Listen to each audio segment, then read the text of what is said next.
Okay, this was a good segment.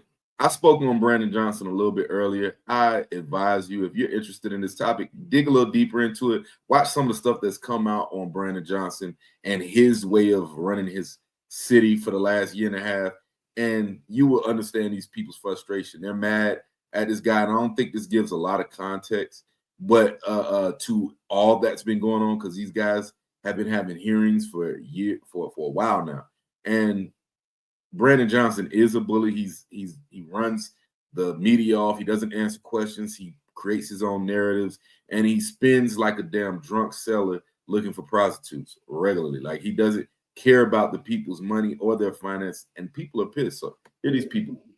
Good afternoon. I want to know, how does it feel that Trump is in office right now? You see Mayor Brandon Johnson, you underestimate us. You underestimate the black people, and you underestimate Chicago Red. We're the thorn in your side, and we're going to be the thorn on everybody else in this council member side too.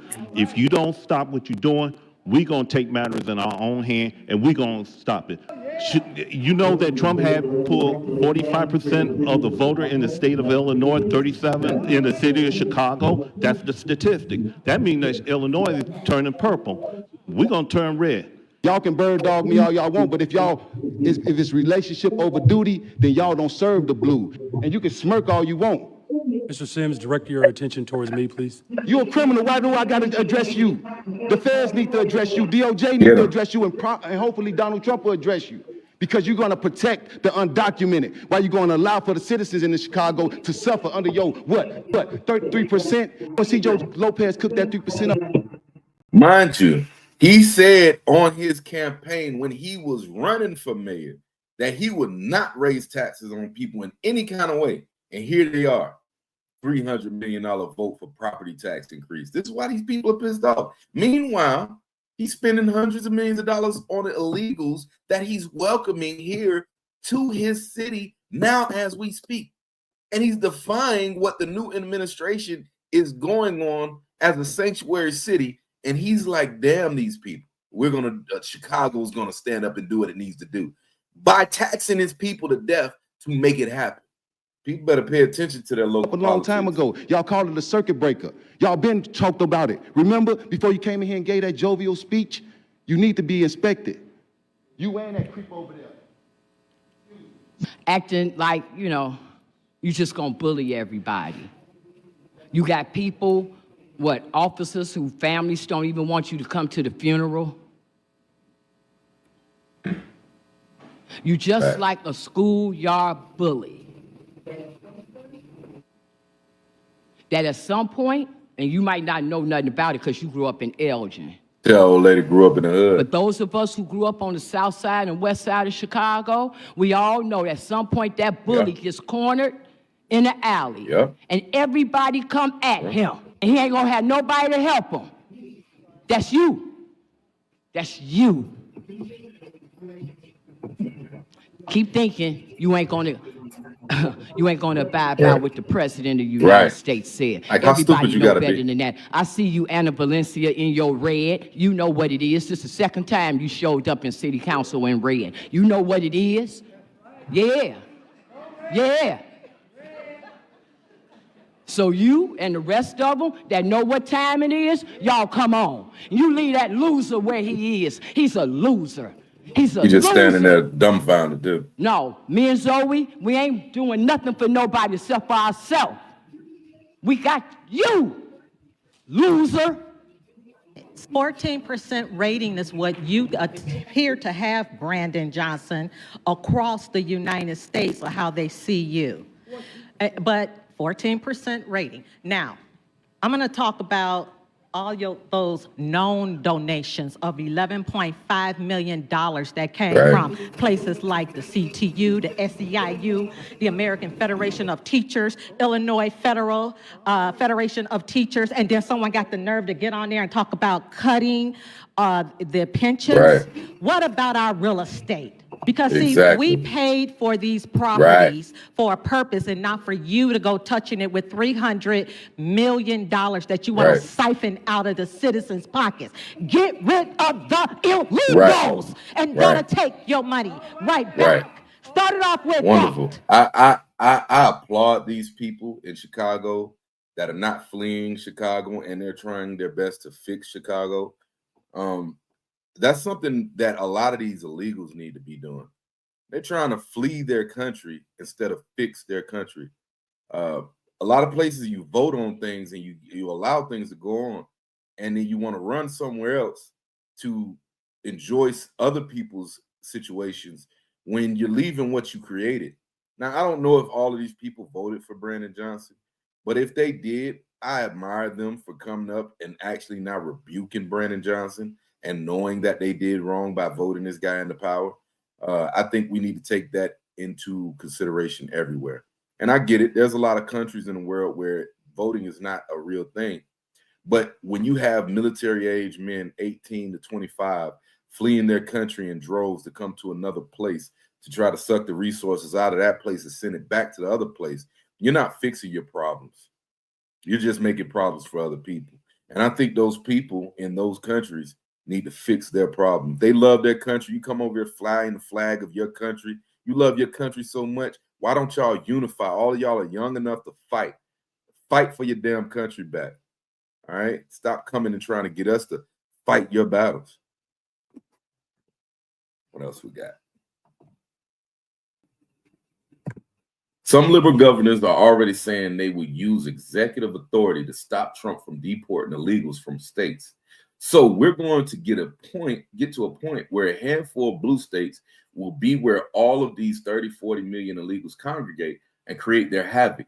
This is going to get very, very ugly very fast. Trump needs to defy those governors, consider placing them under arrest for harboring fugitives, and deport away. Anyway, I totally agree to the deporting. I agree to actually going to war with these governors and these liberal mayors and everything like that. Like, who is Brandon Johnson out of Chicago?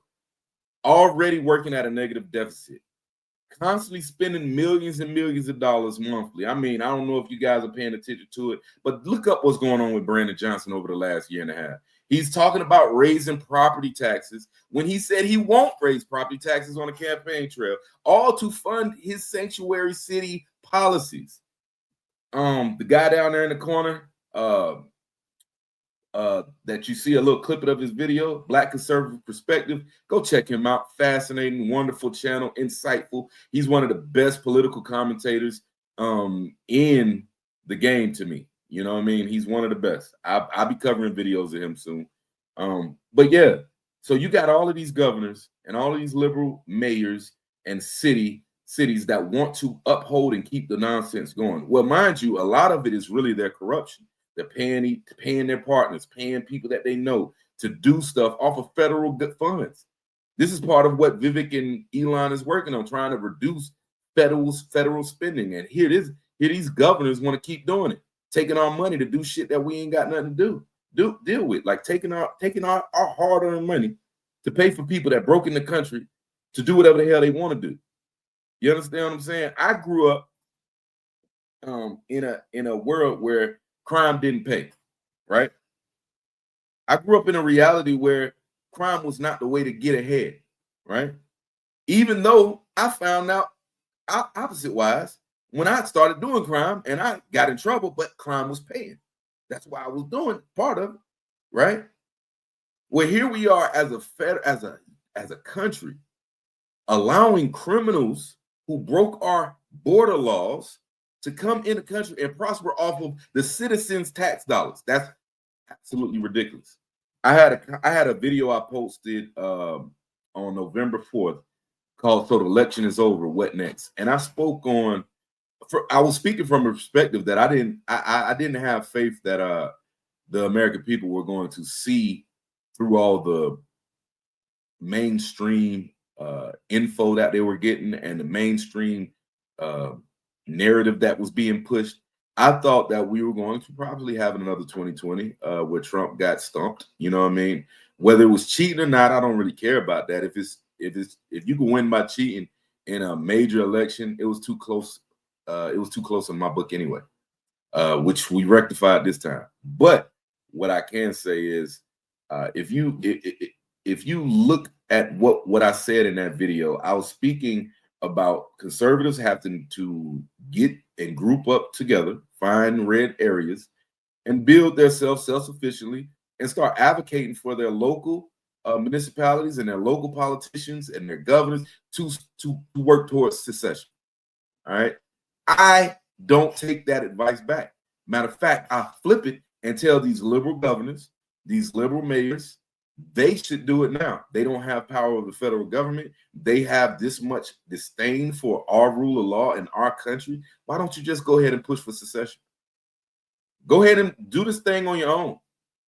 And as I'm consistent, I feel like the right should have did it if they felt like they were at that point. Because, you know, the way I see it, this is not over. This is just the beginning of it. You know, a lot of conservatives are running around on their high horses like this is the ending of everything in the country's back together. No, it's gotten worse. You got people out here killing their parents. Like there was a story come out of Washington, a lady, and I might cover that. A lady killed her father with an ice pick the night of the election, and she was his caretaker. He's in a wheelchair or something like that, disabled. She takes an ice pick to his head multiple times, kills this man, kills her father over this fucking election. This is a fucking mind virus, man. This is a mind virus. This is not healthy. This is not mentally good. There's the rationale to all of this is crazy. And I think divorce is fine. Irreconcilable differences. The country may need the divorce. If people can try to reach their olive branches across the aisle and start seeing that, you know, things shouldn't be as crazy as they are, but I don't think that that's actually possible at this point. There's too many drastically different narratives and too many drastically different ideologies at war with one another right now. So whatever this new administration does is going to piss off at least 60, 50 million people. No matter what, because their ideology is fundamentally different. If you don't understand what I'm talking about, go back to my November 4th video, and I covered the topic of how different we are seeing the world, kind of in depth. So check it out.